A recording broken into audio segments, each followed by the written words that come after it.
Ladies and gentlemen, a very good evening, good afternoon, and good morning. PMI Sri Lanka chapter members, as well as our esteemed guests who are joining with us all around the world. Welcome to the seventh member forum for the year 2024. We are thrilled to have a diverse and esteemed audience from around the world joining. So, thank you very much for being part of this forum, and we look forward to an engaging and enlightening session. Without further ado, let me invite the President of PMI Sri Lanka Chapter, Mr. Saman Kandanarachi, to address the gathering. Over to you, Mr. Kandanarachi. Thank you, Shivantika. Again, I all welcome you for our seventh webinar series this month. This is about are you a commander or cheerleader or carer or a critical thinker? This session, I think resource person, Mr. Nigel Smith and Merv Wyeth, and I think I have pronounced name correctly. So, where you both welcome to our session. So thank you so much for accepting our invitation to share your thoughts and inspire our member forum as well as Sri Lankan as well as our global who joined for this forum. So let me invite, I think Dhammika will deliver the profile of the two speakers. Over to you, Dhammika, to deliver the speakers. Yes, let me invite the Executive Vice President of PMICSL, Mr. Dhammika Mendes, to deliver the speaker introduction. Over to you, Mr. Mendes. Thank you, Shivantika and Saman. So, Nigel is a project professional leader at one of Silicon Valley's fastest growing private tech companies, an immediate past director of professional development at Project Management Institute UK Chapter, and a long-standing member of Toastmaster International, where he is currently the president of PMI UK Changemakers Club. And Merv is also an inspiring writer, speaker, visual storyteller, world traveler, music lover, and car fan, though not necessarily in that order. So he's passionate about bringing out the very best in himself and others. As such, he always seeks out great opportunities to learn, have fun, and share his world, particularly with those who get him thinking and drive his curiosity, and pretty much that is what brings him here today. So without further delay, I'm going to hand over the stage to Nigel and Merv. Over to you, gentlemen. Thank you so much. Really appreciate that. And just welcome my fellow co-speaker, Merv. We'll go into a little bit of self-intros in just a second, but today it's all about, are you a commander, a cheerleader, a carer, or a critical thinker? So we're going to look at those particular styles in a project. We're actually going to analyze everyone to see what you might be, what you are, and we'll have a bit of fun and a chance for you to reflect and hopefully at the end of this to take some action. Now, as per my introduction, actually that's wrong. I'm immediate past president, sorry, not past president, former director of professional development at PMI UK Chapter. But Merv, do you just want to spend just perhaps a quick moment just to introduce yourself? Yes, thank you very much, Nigel. So you can see there my role, my volunteer role as a chapter leader is Director of Technology and also Digital Events. In my day job, I work on what's called the New Hospital Programme. I sometimes say a former life, but my early career was in policing for many years, and I moved from operational policing into projects and programs and business change.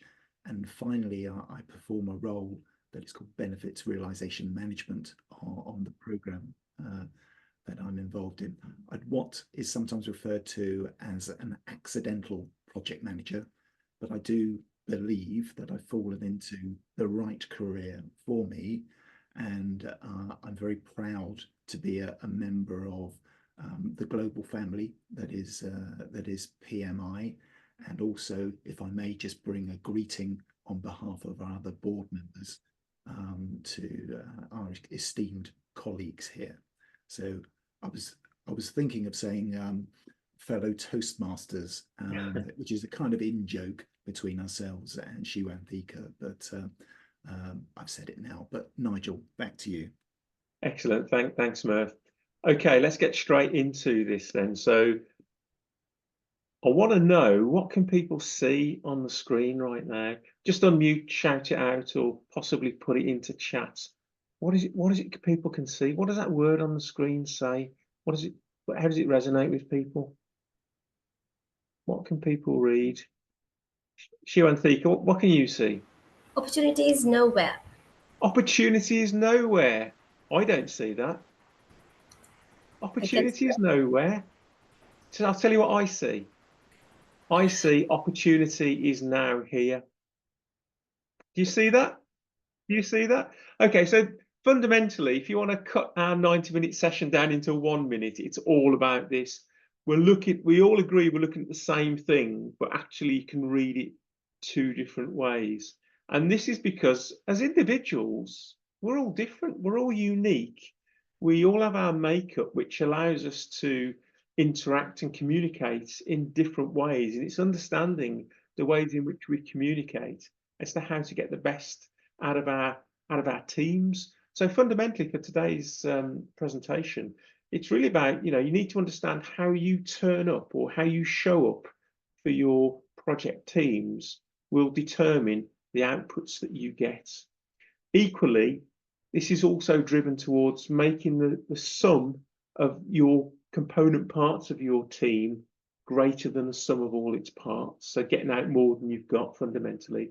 And equally, to really unlock that people puzzle in your project that often causes confusion, distress, ambiguity, and conflicts.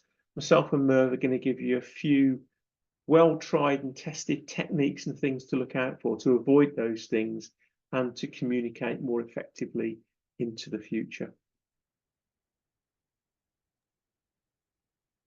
Okay, so if I can just do a little bit of housekeeping here. Now I can see from participants, we have 27 people on the call, and we really want to get as many as possible actually participating. I can still see your ground rules here. And number 2, active engagement, that is to participate fully. So we're going to use a platform called Mentimeter or menti.com. And that is how we'd like you to participate. I'm just going to put something in the chat and then I'll explain it.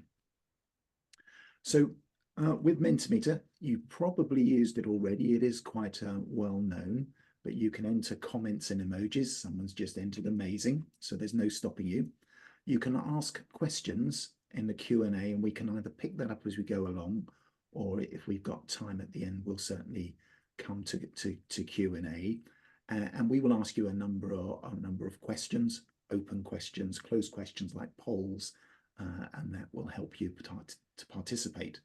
Now, there is a saying that you've got to be in it to win it, and we've had a previous discussion, and there are a number of prizes that the chapter is going to put up. So do participate from the beginning. Now, the way you can get into Mentimeter is threefold. So first of all, there's a code at the top that you could put at menti.com in your browser and put in that 6-digit code, 783511. The second way is I've put the link, the menti.com link, into the chat. If you click on that, that will open another session in your browser and you'll be able to see and vote in there. And thirdly, maybe the easiest way for some, I've seen at least one of you on the move, is then to point your camera at the QR code and go to the link. Whatever you do, you'll be there, you'll be in menti.com and you'll be able to participate and interact with that. I've already seen a little bit of love in there and some comments coming through. So do please keep it going. That's pretty much the housekeeping. We will finish on time as you want, but we'll try to allow a little bit of time for Q&A. I think we finish at 4 p.m. our time and 8:30 p.m. your time. Nigel. Thank you, Merv. And in all the presentations, and by the way, for those that you were in Atlanta Global Summit last year, This is the presentation we did to a packed room of thrilling audience members. I don't think anyone from your particular chapter actually saw it, but this is just a repeat of that, albeit virtually online. But the way me and Merv like to do our workshops is you always used to like to start with a quote, and today is no different. And this one is from the French essayist and novelist and diarist Anais Nin, who says, "We do not see the world the way that it is, we see the way that we are." And this is the reason, of course, why we were able to look at that first statement at the top of this presentation and see it in two different ways. So that's the theme of what we're going to talk about. We're going to go into a little bit more detail in a moment, but maybe, Merv, if you can just tell folks what they should expect in terms of learning objectives for this session. Yeah, sure. So we use the rule of three, a tried and tested method. And the first thing is that you will, as a result of this, have increased self-awareness. So whether or not you expected to have that, you will have that at the end of the 90 session and have a good understanding of your own self. You'll also be made more aware of others around you, and that will actually help you to be more effective, to interact with them, and to have effective relationships. So you'll have a greater awareness. And finally, you'll be able to modify your approach in order to manage those interactions and relationships in order to get the most out of them.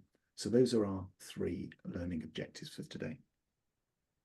Great, thanks, Merv.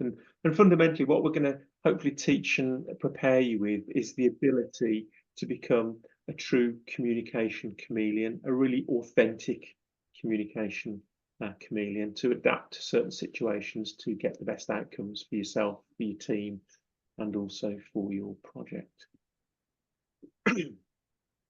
Okay, let's walk you through our agenda today. So on the top left there, that's about self-intros. So we've already introduced ourself to you. And then we want to talk about DISC profiling. So DISC is the tool we're going to use and how that applies to you and to everyone. We're going to actually pick some low-hanging fruit, some takeaways that you can start to apply immediately after the session. Then we're going to look at, we'll focus on the facets of behavior. So something of a roller coaster ride, the ups and downs, the goods and the not so goods, and the hopes and the fears. So something of a roller coaster. The next one, anyone got any ideas on what that might be? Do please shout them out. But that's a mirror, and what we're going to do is hold a mirror up to ourselves to become more aware of who we really are using that DISC profiling. And finally, we're going to have a fun quiz, and we again want you to participate, and we believe that by having fun and enjoying yourself, that is actually the best way to learn. And we'll top that off with a Q&A at the end. So that's our agenda for you today. Excellent, thank you, Merv. And I think Merv's mentioned it already. I know he started life as an accidental project manager.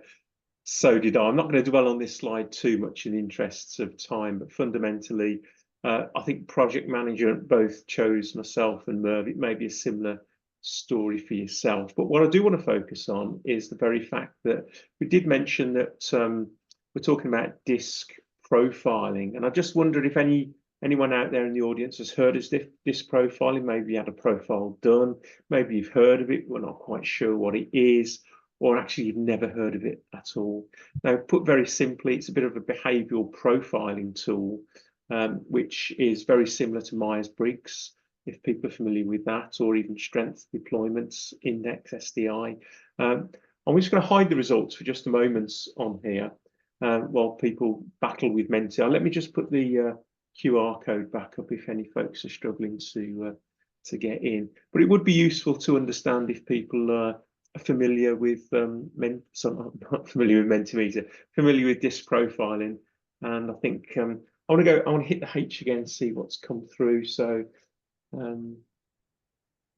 so someone's had a profile a while ago, someone's heard about it, not sure what it is. There's a couple of people on there that have not heard it at all, and that we're lucky today, Merv, there's no disc experts out there, so pretty much we can probably say what we like and probably get away with it, but we won't do that. We won't do that, of course.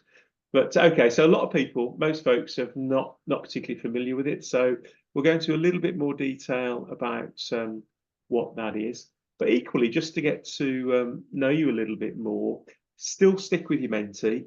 Just let us know what sort of role that you typically do within your organisation right now. Are you maybe you're not actually involved in projects, maybe you're more in academia, or actually you are focused on delivery, or maybe you might be a sponsor, more senior level of what's going on. I'd like to think we get a bit more interaction than just two on this, because at the moment we're a bunch of project managers and we've got 2 project program delivery managers in there. Business analyst, okay, director, sponsor, okay, PMO related, that's good. PMO actually does talk to one of the particular traits that we have here today when we go through it in a little bit more detail. Oh, a few more are coming through. Okay, so we've got a bit of a mix between those that do the doing and transformational piece of business change, some in the academic, more in the more PMO related, process quality support driven, and of course we've got a few sponsors and directors on it, which is great. And I think, Merv, we're going to talk high performing teams next, aren't we? Mm. Still with Menti. So at this point, I don't know if you want to take this one, Merv, or yes. In fact, I'm going to put my own in there rather selfishly, but which a reasonable medal haul and at the Olympics just gone, but to please All Black, yeah. So we've got a rugby fan in here, but I'm sure there's more high performing teams that come to you. I don't know if any of you are supporters of Premier League or your own sports teams, but yes, Nigel. Yeah, I was just going to say, Merv, I'm a big fan of Formula One. So when you think about what those teams do to change a set of 4 wheels and tyres in under 2 seconds, I know it takes a team of about 26 people to do that, but that can be described as a high performing team. But I'm just going to sort of go a bit left field with some of this, because I want to offer up these guys, the Marvel Avengers, okay? And the point I want to make here is that when you look at them as a collection of, if you like, superheroes, then it is their combined team strength that make them really effective. You know, not intent on saving the world, they actually want to save the universe. But can you imagine a team entirely composed of, for example, the Hulk? Do you think that would be a good team makeup? You know, just go around smashing everything up, or even Thor. You know, if all you've got is a hammer, then fundamentally everything really does look like a nail. And then you've got the guy on the right hand side with the crossbow. You know, that crossbow, what's that really all about with the accuracy and stuff? Then in the center you've got Captain America with a big shield. What's that talking to? And then of course you've got Iron Man or Tony Stark. What's his particular characteristics and strengths? And each of those Avengers, of course, have got their own particular skills. And one of the themes that we want to explore during the course of today is that actually it's highly desirable to have a complete mix of the 4 disc styles that we're going to be undertaking and taking you through this afternoon, to have a really high performing and effective team. But what we'd like you to do now, and again, I'm just going to go back to point 2, I think that Merv mentioned to you earlier, just about engagement. So I just want to share a bit of I guess, certainly from where I grew up in England when I was a kid, you know, the golden rule of life, at least for me, as I went, you know, through influence from our parents, the education system into work, was pretty much around treating others how you want to be treated. And it felt like a good baseline to get through life and to be treated with respect and all the rest of it.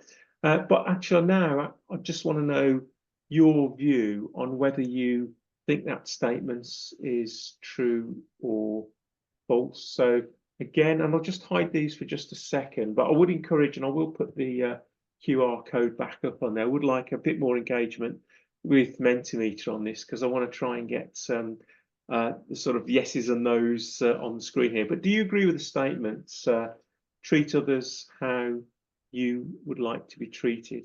Okay, someone's put in on there something I strongly believe. I will encourage you to go on to Mentimeter and just put your response in as a yes if that's what you believe. And I don't know, Merv, is there anything you want to say to this? Is that something perhaps that you grew up with when you're in your formative years in policing, maybe, or before that at all? Yeah, I do remember the saying, and you know, time and again, you know, that's what I believe. So yes, indeed, Cool. That was my experience. Cool. Well, I'm going to release the results now, and we've got typical, I would say, Pareto split here. So treat others how you want to be treated, 89%. It sounds fairly convincing. And then there's probably, well, there's just that 10% of people that think, actually, no, you don't want to treat others the way you want to be treated. So I'm going to offer up some airtime now to the person or people that said no. Would you just like to unmute and say why you think that you don't treat people the way that you want to be treated? Anybody brave enough to share? No? Okay. Well, for those of you in the minority, both myself and Merv totally agree with you. Okay. So we've got the best part of an hour now to convince you that actually, or 90% of you at least, that you don't actually want to treat people the way you want to be treated. What you actually want to do is to treat others the way they want to be treated.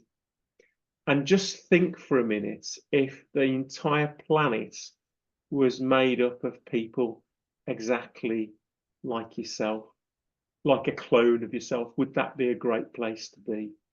If I imagine what it would be like for a world full of people like me, I think I'd be quite frightened, because they would all act and behave the same, almost robotic. It is that creativity which is highly desirable. So what we're going to do now is go through some elements of why we believe you should actually treat people the way they want to be treated. And to do that, we're going to just touch on three things fundamentally now. So first and foremost, are people actually weird because they're different from you? Or are they chemically or electrically wired differently to the way that you are, the way you see things, the way you perceive things, you know, and how you think about things? Let's not forget, opportunity is nowhere, opportunity is now here. We both saw the same statement at the start of this presentation. People saw it differently. And equally, are people just different, or are they difficult? Are they difficult because they're different to yourself and the way that you behave or the way that you perform? And what myself and Merv are going to try and do in the next hour or so is prove to you through a bit of science, probably through a bit of smoke and mirrors, that actually people are predictably different. And what do I mean by that? Well, fundamentally, when you know what you're looking for, you can start to see patterns. Okay, you see those patterns, and that will enable you to change your communication or interaction style to get your best outcome. Now, I do want to quote at this point, I believe Abraham Lincoln was the 14th or 15th president of the United States, when he said, "I do not like that person, I must get to know them better." So even here, back in history, he's saying, because there's differences in him and the other person, he's got to get closer to them. And to do that, you have to treat people the way they want to be treated. So I think Merv, we're going to go on to a quick fire bit now about what are the 4 styles in terms of. Yes. So we ask you, are you a commander? Are you a cheerleader?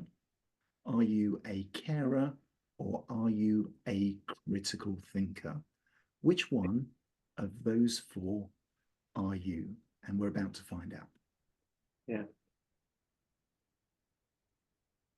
And we've got this odd slide, and I think we had it in Atlanta. I'm not quite sure, but we'll just go over this very, very quickly. But can anyone, and I'll probably just need someone to unmute and just say at this point whether or not they can see anything here.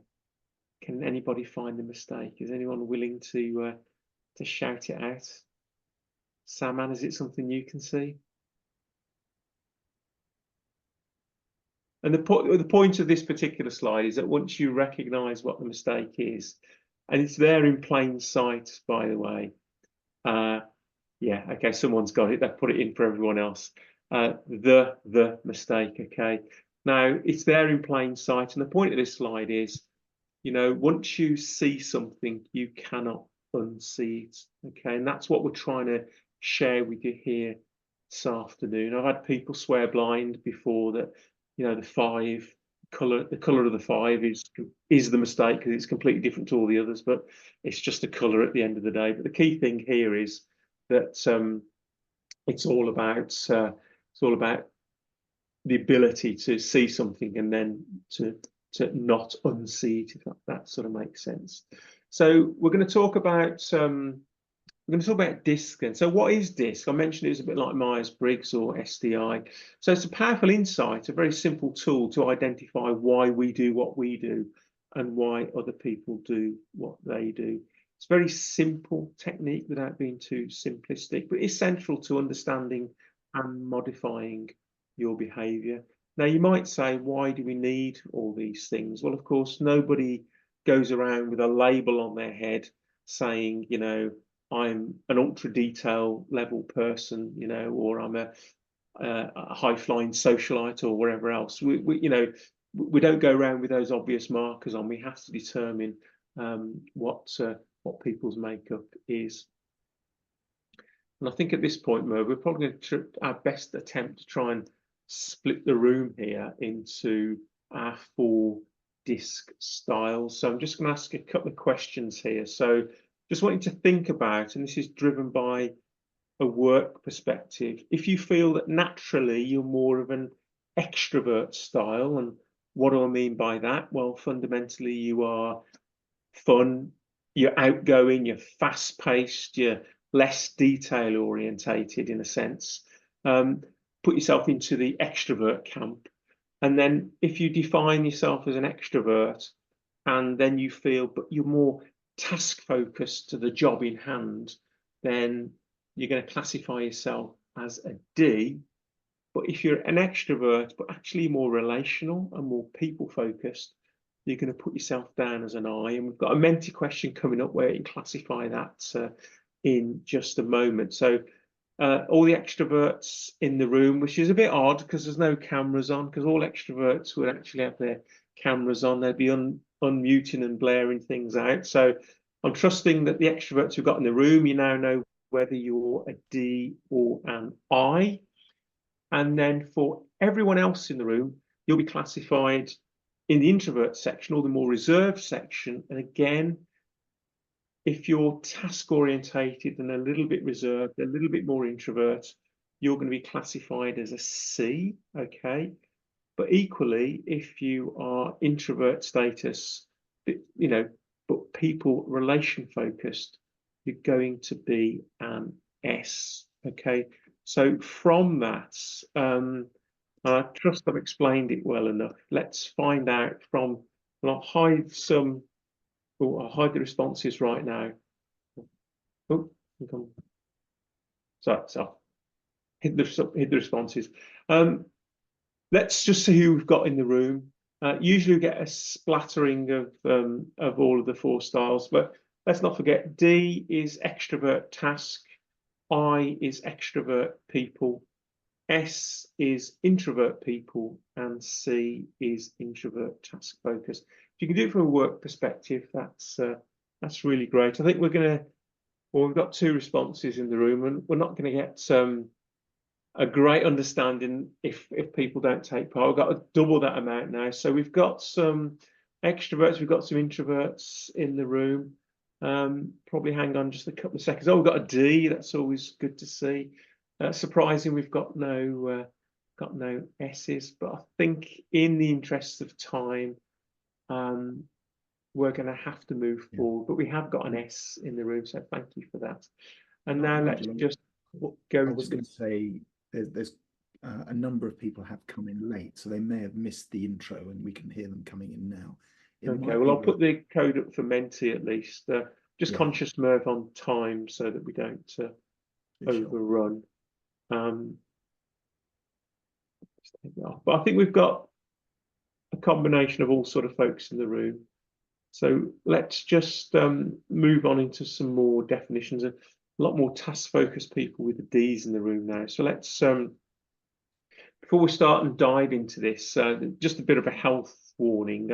Nothing that myself or Merv are trying to do here is trying to label anybody or define anybody or put someone in a box. There is no right or wrong. This is not a test.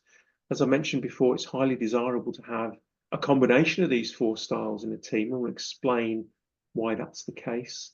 Neither style, by the way, is more or less valuable than the other. So don't think because you're a particular one and someone's something else that somehow means that they are better than you, because as we'll come on to see, each style has their strengths and weaknesses. It's also worth saying that everyone here is capable of being in each of those 4 quadrants that we're about to talk about. But if you naturally have a disposition to be in a certain category, it's then much harder for you to go to a polar opposite or to become more extrovert when you're introvert. But of course, it is possible. Now, of course, as we'll talk about this later as well, you'll see yourself probably as we go through the detail in more than one category. None of us are extreme in any one of these 4 areas. It's just a natural preference that we have. And in fact, when we go through some of the detail, we will actually use some real world examples, and we're going to go quite extreme on this, just to add a bit of fun, just to go to the extreme level of what some of these traits and characteristics are, just to add a bit of fun and colour into to what we're doing here. So if you wanted to know where you were, are you a commander, a cheerleader, a carer, or a critical thinker? Well, if you are a D, you are the commanders. If anyone's ever heard the term JFDI, which if I translate it correctly, we just do it. Okay, so the sort of, the compass bearer, this is the direction we're going, sort of thing. If you are an I, you are a cheerleader. You're like the secret persuader, the influencer. We'll come on to some of those details as we go through. Then as we drop from the extroversion more to the introverted traits, if you're an S, you're more the carer. You are more interested in people over task. And then if you are, for example, a C, you are a more introverted, detail-orientated person. And I noticed from our previous Menti question about what roles people do, someone said they were in a PMO. Now, typically would talk to a C-style type person, but we'll go through that detail in just a moment. So hopefully that's made that a little bit clearer. And just to summarize what I was talking about before, extroversion, the D's and the I's, you are fast-paced, you are big picture, you're more outgoing. On the task side of it, because you're a D, it's about getting stuff done. If you're an I, on the more people, the feelings, the emotions, the relationship side of it, that's where you're sort of you're more heavily weighted. Then as you again come down below the line, more towards the introverted, a little bit more reserved. Things get slowed down, a bit more detail orientated. So here, I'm beginning to think if you can start to understand when you get a team of people where you've got people that move really fast, not very detail orientated, then you've got other people in the team that want to slow things down, They've got to get to know things. They've got to know the detail. You can start to see some of the ambiguities and some of the conflicts that start to emerge in that team. So I think, Merv, I'll pass back to you now before we dive deeper into the 4 styles of DISC, and maybe you can just talk through what we're going to share with the good folks today. Yeah, so the first one there is about fuel. You can see the petrol pump, and really we want to talk about what fuels you. So what is it that gets you up in the morning, or that keeps you going to make sure you actually get to the end? What is your fuel for a particular one of those 4 types? Next, we want to talk about what it is that you fear. What do you not want to happen? Or alternative to the getting up in the morning, what keeps you awake at night? What's your biggest dread? Is it perhaps the fear of public speaking, very common, glossophobia? Or could it be the fear, irrational fear, probably of beards, pognophobia? So, but what is it that you actually fear? And the third one on our list is about your method of control. So how do you actually get things done? How do you manage others? It may depend on the situation. It may be an emergency situation. You need to be very directive, and then on other occasions, participative and democratic. But what is your preferred method of control? And finally, we're going to look at what's your value. So this is your value to the overall team, the value that you bring to the organization. We might talk about your compass or your sat nav, and what gifts and passions you have that enable you to do service for others. So we'll think about the value of each of these 4 types. Thanks, Merv. And so let's carry on then, and let's start with our D styles. And I think we had roughly about, I don't know, 30% of Ds in the room. So I hope I'm not going to upset you too much, but fundamentally, you are the doers, okay? You're the controllers, you are the commanders, you're determined, you're demanding, you're the dominant drivers in a project. You're also the delegators, you're very decisive and equally very disruptive. You are the tellers. And success for you guys is all about getting results, often characterized by the phrase ready, fire, aim, if you like, shooting from the hip a little bit. And here I'm referring, I suppose, in Marvel terms, maybe to the Hulk or to Thor, the guy with the big hammer. Take action, ask questions later. Now, D's, I'm not talking high D's, by the way, so I'm really taking it up a level just to make it fun and colourful. Very fast-paced, very, very competitive.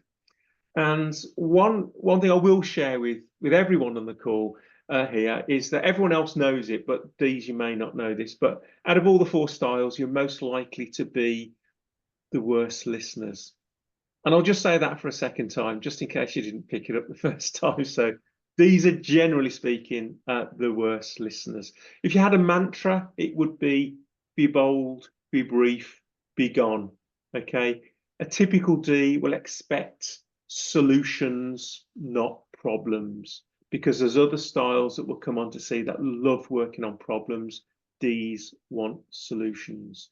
And you may notice this in yourself, or you may notice it in others, but under stress, actually, Ds can become very demanding. And out of all the 4 types, they are most likely to suffer from imbalances in work-life balance and possibly suffer burnout. Now, in the whole of the 2 years that me and Merv have been doing this particular session, we've used ChatGPT, we've used the internet, we've used Google to get some real great world examples. And every single time we do this, it still comes up with the same outcome. And this is the #1 D high profile that we can find. Okay, so I'm not choosing to be political in any of this. This is just what the research suggests in terms of those individuals. So Hopefully that resonates with someone. But what we're going to do in this, as we go through this detail, is we're going to pick a real life character, and we're going to pick a fictional character. So the fictional character I'm going to choose from Hollywood, if you like, is none other than James Bond. Okay, so although you could say that Ds are change agents, they can also be secret agents. Now, you might be looking at these two thinking, well, there's a country mile or a big distinction between these two individuals. Surely they're not the same. They do not behave in the same way. But let me ask you, maybe rhetorically, do you think that both of these individuals are impetuous? Would you say that they are courageous? Would you say that they're probably not easily discouraged? Would you say they excel in emergencies? Perhaps they're rash decision makers. Work is all-consuming. And which one of these guys would you expect to get an apology from? Okay, so I'm hoping that you can sort of bring the levels together and actually see the same traits in both of these individuals. And again, this is the Hulk. This is the Thor of Marvel. Now, in terms of what Merv suggested earlier, in terms of what is their secret fuel, I've sort of touched on. It's all about competition. It's all about results. It's getting the job done. Very often, it's results over process. Very fast-paced. If anyone's going to shortcut a process to get there quicker, it's highly likely to be a D. And generally speaking, if you want to communicate with a D, you've got to be very brief. You've got to get to the point, very summary. Don't send them a 5-page email. They'll read the first paragraph and that's about it. So whatever you want them to do, put it in that first 5 lines. You've got to get to the point. Yeah, as I say, come with solutions, maybe just short bullet points to get to the point. But equally, given that their fuel, their secret fuel is competition and results, their worst nightmare or their fears is the fear of failure, which is why Ds invariably never give up. Okay, but equally, they don't like to be taken advantage of. Okay, take advantage of a D and you will know about it. So in that sense, you've got to know how to approach them to get those best outcomes. Now, in terms of method of control, then I guess it's quite easy to see for a high D, you know, it's their force of character. They are change agents. These are the compass setters. They'll set the vector and the direction for the way the project or the organization needs to go. They're not afraid to be unpopular. And the reason you need these guys is they will drive things to happen. They might not make the best or the right decisions, but at least they will give you a decision. And their bottom line to the organization is pretty much all about their courage, their conviction to get things moving. And one thing you're probably unlikely to hear from a high D, at least, is I'll be really interested in what you think. Okay, they're not great listeners. They're pretty straightforward. They know where they're going. Don't necessarily listen to everyone else. And you know, there's some examples. You can have Sylvester Stallone, Tom Cruise. I know he did a bit at the Olympics the other day, didn't he? But equally, if I've got the right slide deck here, we've also got some examples from, you know, the female contingent. So you've got what's the name? What's the name, Merv? Quick. Not Wonder Woman. Is that talk show host? Well, we can ask the audience. Yeah. Oh, hang on. Yeah, Other examples include people like Michelle Obama as well. Oprah Winfrey is who Oprah. I'm referring to. And actually, one of my most favourite quotes from her is, "You become what you believe," and I believe that to be totally true. You know, if you believe something, you can make it happen. So, yeah, definitely Oprah Winfrey, very famous. Just had a bit of a senior moment there, but I think that takes us to the end of the D. So I think what we're going to do at this point, we're going to go first and foremost, I think, Merv, into our quiz. So again, I would encourage people to go on and join in for our quiz. We've got here bragging rights only, but Shiwanthika assures me that absolutely no expense has been spared today. And I think she actually means it. There are some prizes to at least the top 3 winners. But if you've had a chance to do that, let's go into our first quiz question. They're all quite simple. It's just a bit of fun for a bit more engagement. But oh, we've got a few players. That's good. That's good to see. At least we're going to have a top 3, Shiwanthika. That's going to be great. Let's go and see how we get on with this first question. And what is it a D-style fears?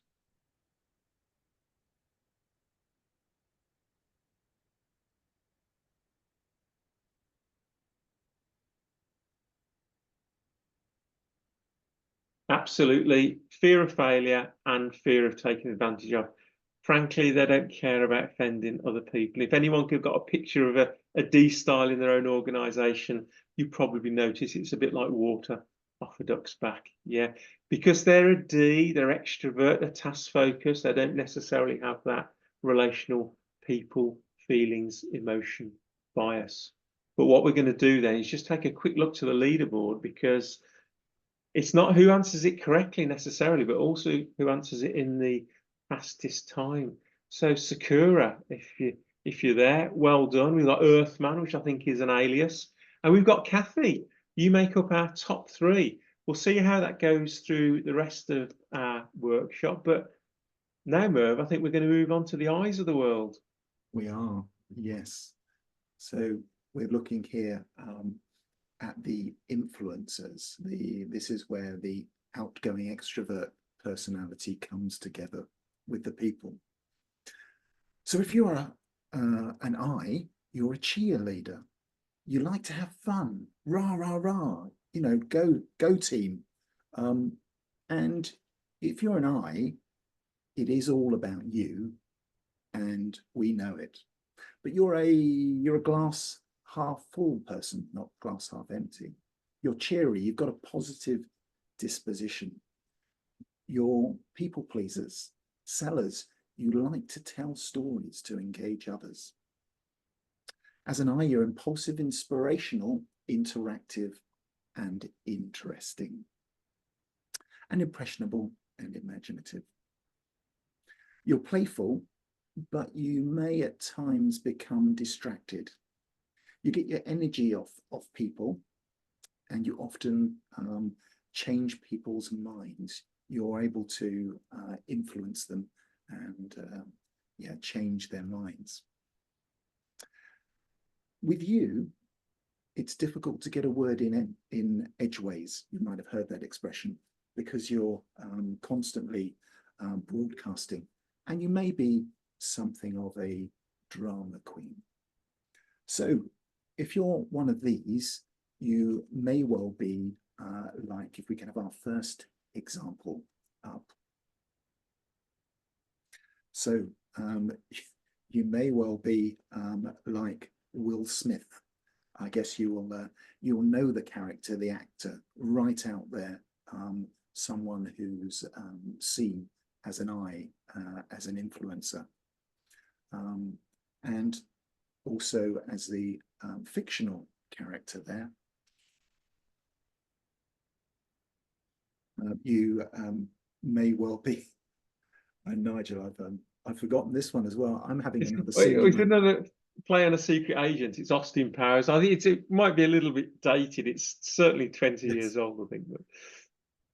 Okay, so Austin Powers there. I've got an amazing. So thank you for that. And let's just then take a look at the fuel first of all.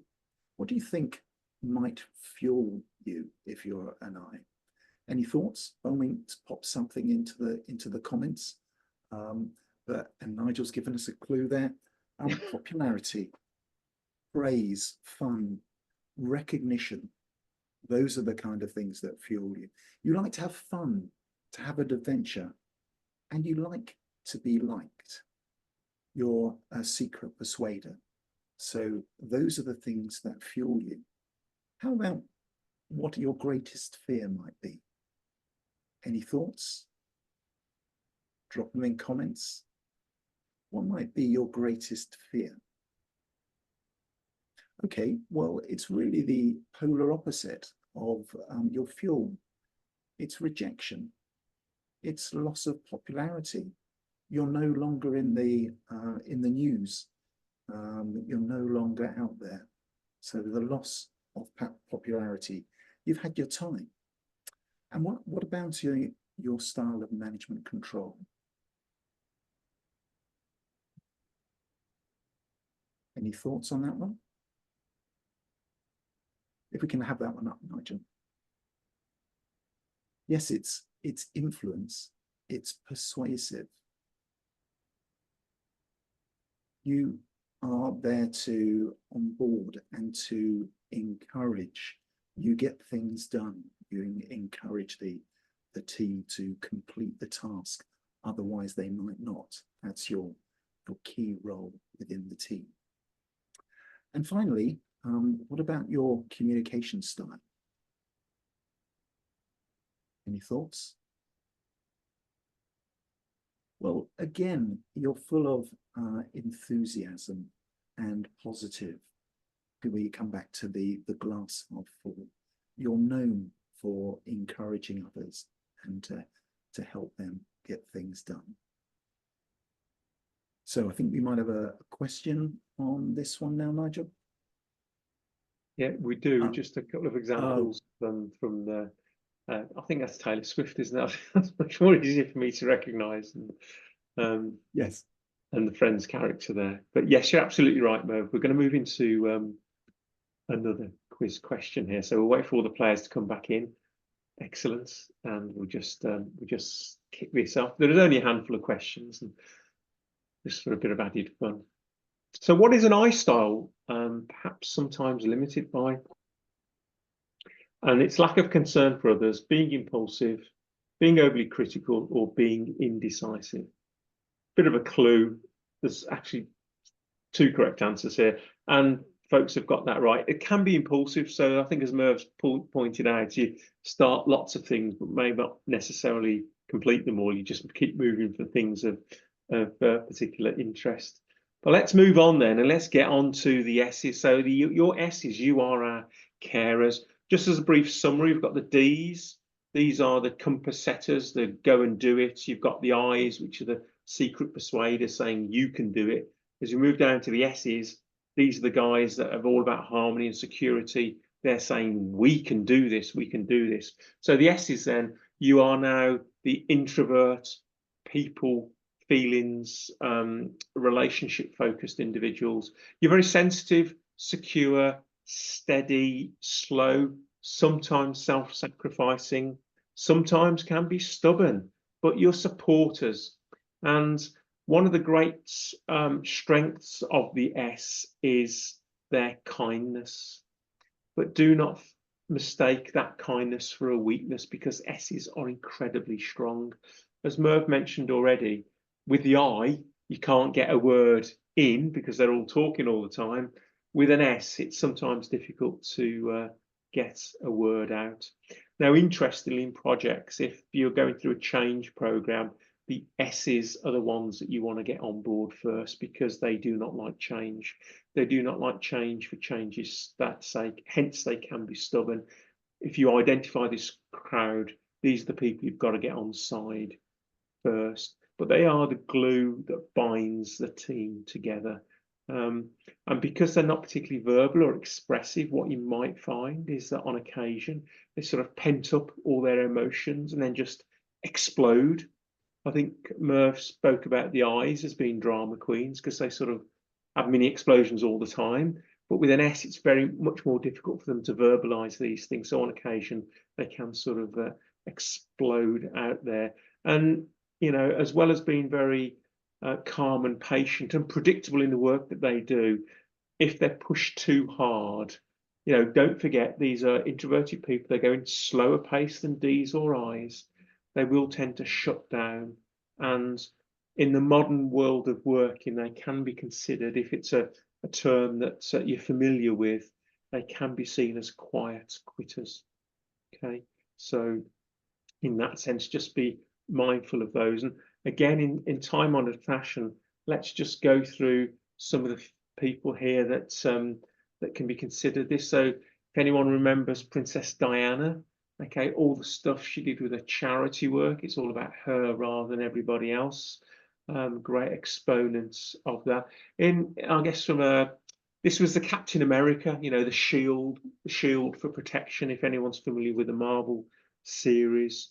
So from that perspective, it's about harmony, it's about security. And from the fictional world, we've got Marge Simpson, who hasn't seemed to age today in the last 40 or so years. But if you're familiar with that show, what does she have to do to keep that family together, to be the sort of peacemaker, the diplomat, to hang it all out there? I'm just going to cover off now then, what is it that is a secret fuel for your introverted, more secure, harmonious individuals? And it really is about, you know, they want to keep things the way they are, to maintain that status quo. They want harmony, they want security. So anything that threatens that, they're likely to resist it unless you bring them on board. And I, as a secret persuader in the organisation, is the best person to get these people moving and motivated. So the biggest fears of this group, and you might recognise this in yourself or in others, is when you lose that security, or there's impending change that you have no influence or input in. But that said, fundamentally, what value you bring and your method of control is all about your reliability. S's will make, although you're not necessarily task orientated, you will make sure work gets done. You're in it together. But to do that, you will slow things down. Now, compare that, for example, to the D's that want to move at 100 miles an hour with no detail.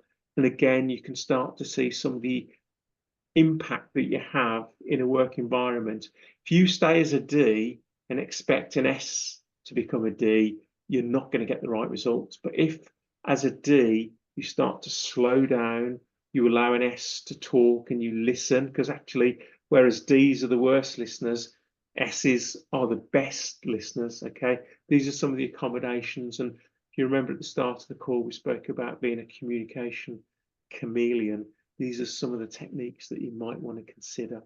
And then finally, the value to the organisation is the S's are the team players. They are your social diplomats. If you take diplomacy anywhere across the world, you will recognise decisions and things like that are not done overnight. It's a very long, drawn-out process, and they have the patience for that, and they listen to that.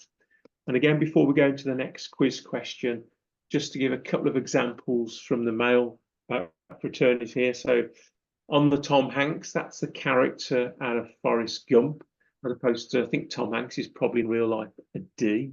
But then you got someone like David Beckham, for any football fans out there. And the one thing that really characterises a high S is they've got the greatest emotional intelligence. They've got the greatest empathy. So now I'm still hoping you're recognising that actually there's great things in each of all these four styles. So we don't all have to be bashing the door down as Ds, because whilst that's good and great, there are some shortcomings. There's some serious benefits into being high S as well.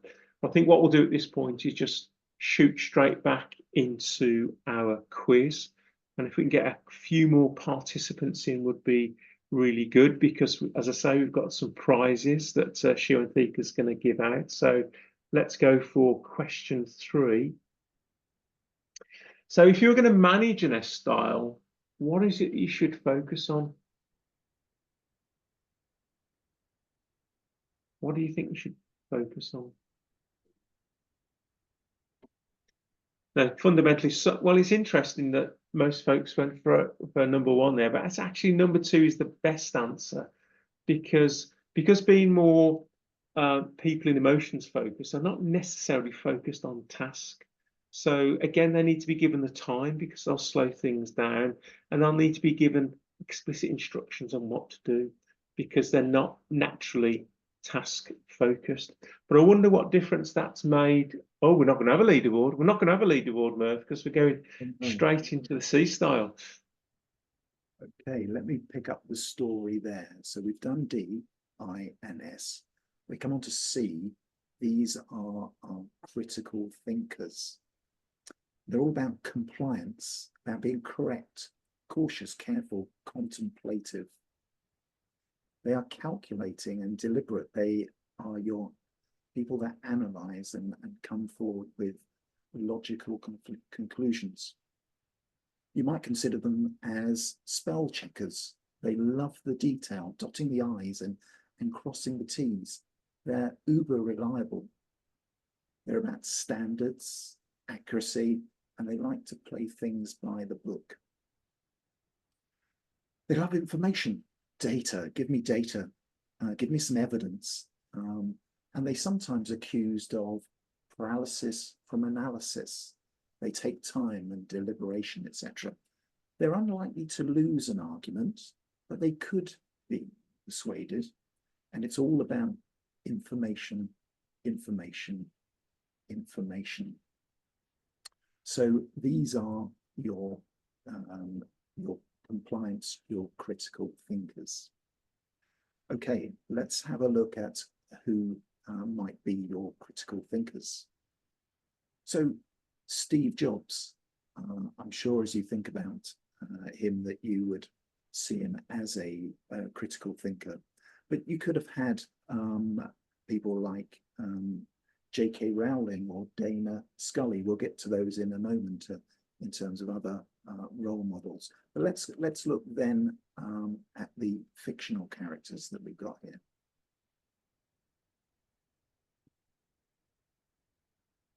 So we have Sherlock Holmes, again, very much on detail. My background in terms of their looking at the evidence and solving the crimes. But in terms of others that you might have Spock or C-3PO, or back to the Steve Jobs side of things, you might think of people like Jeff Bezos, Elon Musk maybe, Mark Zuckerberg. So a whole bunch of people. You may even think back to people like Stephen Hawking or to Einstein. So you're amongst good company if you're a critical thinker. You'd be unlikely to say, look, guys, I've just had a crazy idea. How about we organize the staff Christmas party and I take the lead role? That's not them. That's really in your eyes would be expected to say something like that. Let's have a look at what fuels a critical thinker. So first of all, accuracy, value for money, quality, time to analyze. These are your business analysts that you have in the team. They may sit within your PMO, actually providing the key information to make decisions. And they're all about quality, about precision. So any thoughts on what their greatest fear might be? Again, it goes with what fuels them. They hate criticism without validation. They might accept criticism if you bring some evidence to show them they're wrong. They shy away from conflict. They need to be right. They really don't like to be wrong. You know, I don't know about you, but I get really disappointed when I read my email. I think, no, I've written a good email there, and you spot mistake after mistake. These people, they really don't like to make mistakes. And they have a need to know, probably the need to know principle. That's very much what would typify them. And their methods of control, how is it that they manage others? Well, these are the people that really thrive on rules. You'll notice you had some ground rules for this session. You know, they'd like to spell out the rules. Everyone complies with those rules. They're conscientious and they work hard to do so. And also in terms of value, again, their value to the team is they're very, very high value. They make sure that things get done right, that you are compliant with legislation, with regulations, etc. They're into the detail, and they'll follow instructions with things like checklists to ensure that things don't get missed. So if you're a C, a critical thinker, then this is you, and I hope that resonates with you. Okay, let's go into our final quizzing round. Before we do that, there's the couple of examples I did mention, Andy. So we've got J.K. Rowling, the author, and Dana Scully from the X-Files, and I'm sure there are many others that you would be able to identify. Okay, so question 4 of 6. If we've got 7 players ready, anyone else going to play? Let's go. A C style prioritizes what?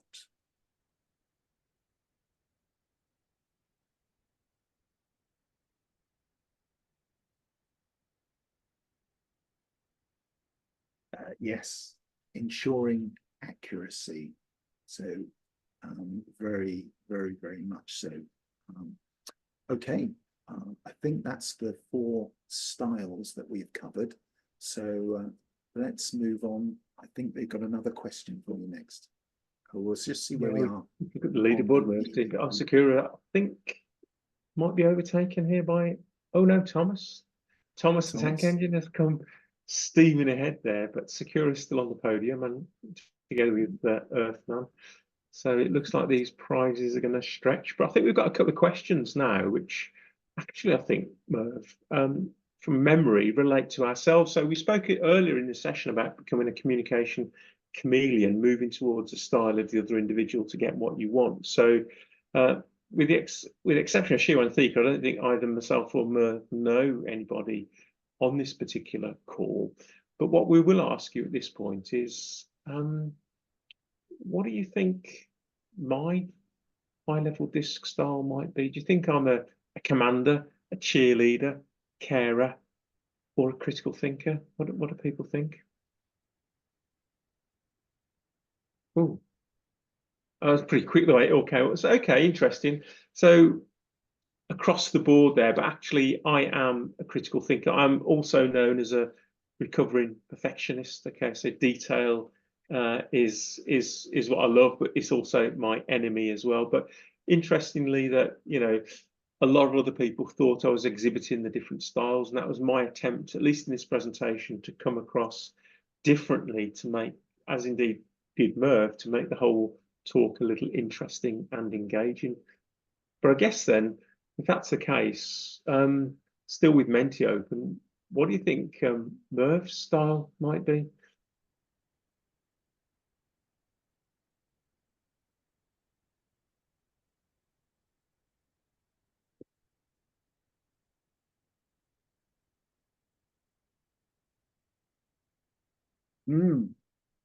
Boom. So that's really interesting, and I'm really rather pleased with that, to be honest. You fooled everyone, Merv. But I go back to my policing days, and maybe that was a bit of a clue in terms of sometimes preoccupied with getting the task done, just barking out the orders and not paying enough attention to the people. And I had 1 or 2 older and wiser colleagues that came up to me and said, just kind of change things up a little, Merv. Don't sit in your office marking the paperwork, get out, go around the office, make people a cup of tea, that kind of stuff. And, I had to be told that. And then I think in terms of the S style, I think I prefer to that style, but I'd say I have to work at it, Nigel. So, but that's kind of where I am, I think. Thanks for sharing. Disc spectrum. So, okay. What have we got next? I guess it's. I think we've got the final leaderboard here, Merv, and this is where Shiwa and Thika is going to get the purse strings. I think Thomas is going to pick this by looking at. Oh my word! Thomas may well have stormed it. So Thomas, Sakura, and whomever Earthman is, if you can just send a private chat to Shiwanthika rather, she's going to get the was it 3 weeks in London? Was that the prize? No, it clearly wasn't the prize, was it? No. Okay, I did say no expense had been spared. So, but Thomas, congratulations also to Sakura and also to Earthman. Very well done. Just a little bit of fun. Now let's just move to an example where maybe I can bring this together as just a simple example from life that we've all sort of experienced. I'm sure we've all been to big hotels, big office blocks where you get on the first floor or the ground floor, and it just takes you wherever you want to go. And just picture the scene for a moment. So there's a series of lifts, okay? The first person to arrive is your D, because your D wants to get there fast, okay? So he rolls up, or she rolls up, pushes the button. Now, what everybody else knows apart from D's is it doesn't matter how many times you push the button, the lift does not come any quicker. But the D keeps prodding and prodding and prodding, okay? Because he wants, or she wants, the lift to come quickly. And just as the lift doors open and they're about to jump in, along comes the I, okay? The I you'll recognize because they are well dressed. They've got fancy heels or Cuban heels and boots or whatever. They've got nice accessories and they're always talking. They're being very, very chatty. And so the D's in there pushing the button to the floor he wants to go to, and the I comes in starting to make light conversation. The D's just thinking, I want to get to floor 20 or wherever it is. The I comes in and actually presses it on floor 1, presses floor 2, okay? Really infuriates the D because it's like, you can take the stairs, it's only 1 floor. So anyway, and then just as the doors start to close again, along come the S's, okay? The arm comes round the doors open up again. And it's not just that, because the S is out there for everybody else. They're shouting down the corridor, come on, there's plenty of room, coming in. So now the D's fuming because he's standing there, everything's late. The I's there still talking about their bag, their accessory, their coat, their weekend, their car, whatever it might be. All the S's are piling in. And at the same time, by stealth, a C snuck in and stood in the corner of the lift on their phone like this. But actually what the C is doing is they're looking up at the capacity of the lift and they're thinking, there's too many people in this lift. It's not going to go anywhere. We're overloaded. And then, of course, what happens? Everyone gets in on board. The door lifts close and people go off to their various floors. So hopefully that was a sort of a segue into a practical example how some of this might play out in real life. But what I do want to share with you in the last 10 minutes or so that we've got is we've talked a little bit about, the 4 different styles, the fact they're highly desirable. Take the Marvel team and that complete mix. But of course, you do have to make adjustments when you're dealing with people that may be a polar opposite to your particular style. And that might mean slowing down. It might mean going into a little bit more detail. It could also mean speeding up. It could be, frankly, having a bit more fun. Because although we didn't say it in the C section, high C's would rather be right than be happy. Now, if you take a high I, they just want to be happy all the time. They don't care about the detail. And so very often, the polar opposites are really the ones that you need to focus on, because a high C will view a high I as a bit flippant or not interested in the detail and a bit flighty and just wants to have fun. Whereas a high I might see a high C as, take a chill pill, get into too much detail here, take a time out and just slow down a bit, even slow down a bit more than normal, just have a bit more fun. And of course, you get the same with D's and S's. So a high D for a high S can be quite a bad combination, because the S's will view it as very demanding, whereas a high D might see a high S as being lazy. And it's just these differences between how people communicate and the speed and pace they go at, which are the real differences here. And even, for example, on the same sphere, so if we take the task orientation, you can also get conflict between D's and C's. So I'll give you a real life example here. So I've explained to everyone that I'm in a high C, so I want to get the detail right. It's all about quality, process, standards, spell checking, I think, as Merv called it. Once I had a high D boss come to me saying, "Oh, I need that status report, and I need it as soon as possible." And I said, "Well, what do you mean as soon as possible?" You know, as soon as possible. And it's like, as soon as possible to a D might mean now. As soon as possible to me might be a week on Tuesday. So I have to ask him to be quite specific. And of course, that riled him a bit because he's like, "Well, you know what I mean? It's as soon as possible." He's like, "Yes, but what does that mean to you?" And then I'll ask, "Well, what is it you want in the report?" And he goes, "Oh, you know what I want." And it's like, "Well, no, I don't. Be specific. Tell me what you want." And this goes around the houses a little bit. And so from a D's perspective, it's do it. From a C perspective, it's do it right. And if the C gets it wrong, the D perspective is do it again. Okay, so you can equally, just on the one sphere, still get problems with ambiguity and conflict and all those sort of things. So in those circumstances, if you're the person that wants the outcome, you have to move more towards that other person. So from a D perspective, you've got to be a bit more specific, maybe step by step, and just give that a little bit more detail. And of course, as I mentioned at the start, none of us are actually a complete extreme in terms of we're a D, an I, an S, or a C. We're probably, and you'll have seen from what we've shared this afternoon, a combination of various parts of that. And that will be true. And the way to think about this, if you consider a high D to be a black coffee, for example, if you start to add sugar and milk, which may be elements of S and I, you can see, like on a graphic equalizer, the D component starts to come down and the other ones start to come up a little bit more. So we're all a combination of all of these sort of things. But in certain circumstances, your default style, whether that's D, I, S, or C, will come through to the fore. And just as we bring this to a conclusion, just want to go through all the 4 styles again. So the D's are the commanders. These are the compass setters. These are the direction setters. They set the vector. This is where we're going. Make all the unpopular decisions. Work at fast pace. You know, be bold, be brief, be gone is their mantra. You move across to the more extrovert people focused individuals. They're the cheerleaders, as Merv called them, the rah-rah-rahs. These are the guys you need in the sports dressing rooms to get the team motivated, get it going. The secret influencers, the persuaders, you've got this, you can do that. Again, very fast-paced, very visual, very verbal. As we drop down below into the more introvert styles, we've got the S's, who are the carers. They're all about harmony. They're all about security.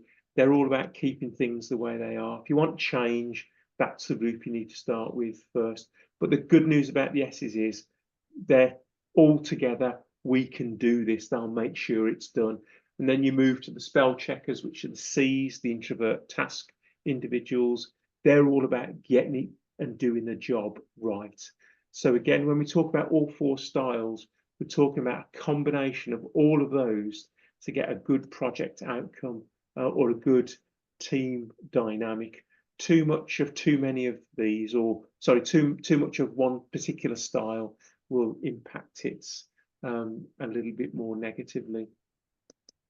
So again, just to reiterate, I know 90% of you at the start of this call felt that you should treat others the way you want to be treated, but of course we also know that none of us see the world the way that it is. We see it the way that we are. So the real message, the real big takeaway is please do treat others the way they want to be treated. People are predictably different. And I think, Merv, I'll just hand back to you just to go through some of the key takeaways for this. Yeah, you might notice some familiarity with the takeaways with the learning objectives. And I hope you'll agree with me that we've certainly started down that road. So first of all, as a result of identifying yourself alongside one of these areas, you will have raised your own self-awareness. You've now seen things that you will not be able to forget. You'll be more aware of others around you, and you recall we were talking about changing your communication style, like the communication chameleon, in order to make sure that it's effective. And only by understanding the other can you potentially make that more effective than it otherwise would be. And to modify, to manage, how do you get the most out of your team? Well, again, you may have to change some aspect of your own behavior, or recognize in others their particular qualities or favorite style. So hopefully those have landed with you. You will have something that you can take away from here and start to use immediately into your day-to-day work. And again, just to caps. Yes, thank you, Merv. Sorry, Nigel, did you want to? Yeah, no, it's okay. Okay. Sorry, this one was yours as well. Okay. I do apologize.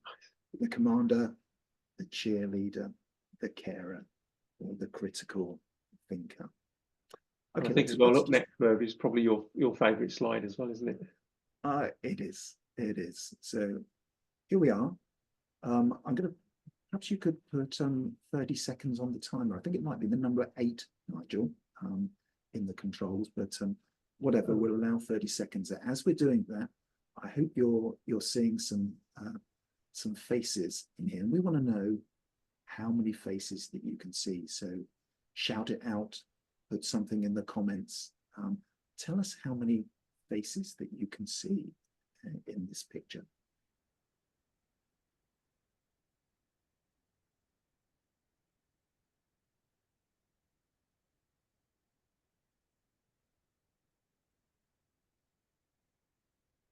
I think I can see about 8 or 9 in there, Merv. Yeah.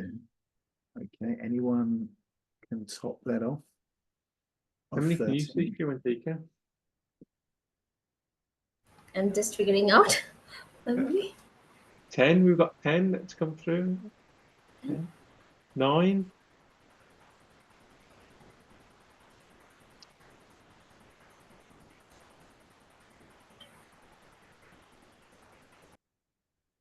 Hey.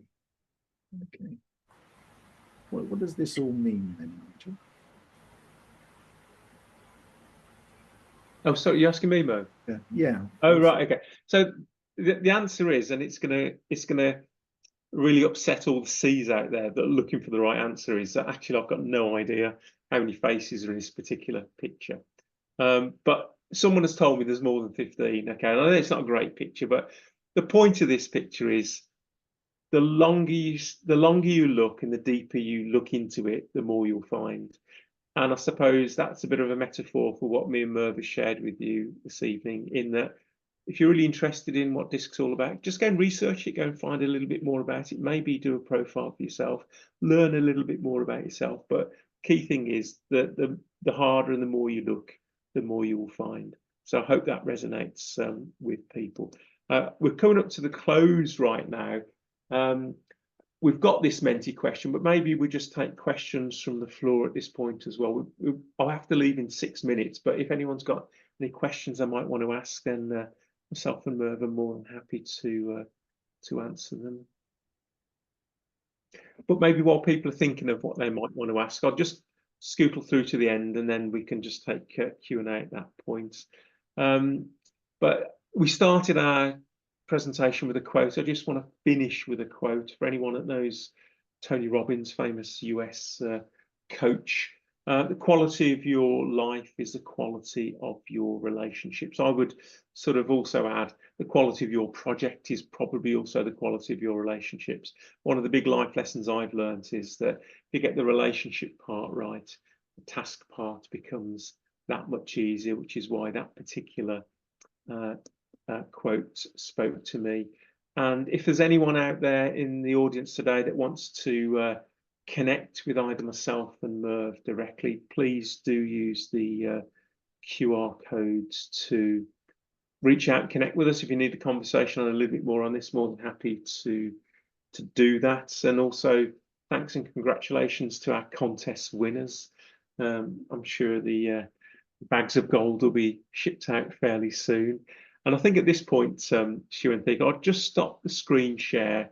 I've got time for questions for just a few minutes, and I have to disappear. But is any questions from the floor at all? While people are thinking, Nigel, just to let you know, actually in that exercise, I've spotted 3 new faces. So I'm feeling kind of chuffed with myself. I think I was spurred on by the fact that someone said they took team 13. So that's okay, great news. But what I've also done is I put a link into the chat, which will take you through to a Menti survey. Do please complete that. We'd love your feedback, and we'd like to know, how we can improve, what we can cover off next, and again that reflective practice question, what you've learned. Also, at the end of that, there's information about 3 other events that we've got coming up that you might be interested to see. So first of all, Nigel is going to do a dry run of the presentation that he'd been making in Los Angeles at the summit. So please do join us in that. I know it tends to be a little bit late in the evening, our evening events, but if you can. And then we're organising an event called PM for the World, 10th of October, which is a 24-hour charity conference, all about creating a resilient world. So again, if you can come to that, if you'd like to get more deeply involved, then it is an event that I'm sponsoring, and we'd love to hear from you and get you involved in that in some way. So again, complete that survey. I'm sure the link will also be available afterwards, and you'll be able to give us feedback and find out about those events. Great, thanks. I do have to say at this point, I do have to jump because I've got a meeting starting in 2 minutes. So I'm still on work time. But Shiwantika, is any questions that come through that we can't answer then? Yes, Nigel, we don't find any question from participants. So before you leaving, I know you have a very hectic timetable. So before we leaving, we want to deliver the certificate of appreciation to our keynote speakers, Nigel and Merv. So I hand over the virtual stage to the Executive Vice President, Dhammika. Dhammika, over to you. Thank you, Shantika. So thank you, both of you, for your valuable session. And let me award you the certificate of appreciation for both of you, Nigel and Merv. Thank you for your valuable insights, experience, and expertise shared with us. And thank you again for the participants for participating at our member forum. See you next time. And this is the PDU code. You can take the PDU code. We will say, Shivantika, if we can send this by chat as well, so that the participants can copy that. Thank you so much. Thank you. Thank you very much. Thank you, Nigel. Thank you, Merv. Thank you. I have to go, but thank you so much. I really appreciate it. Thank you. Yeah. Goodbye. Goodbye. Thank you.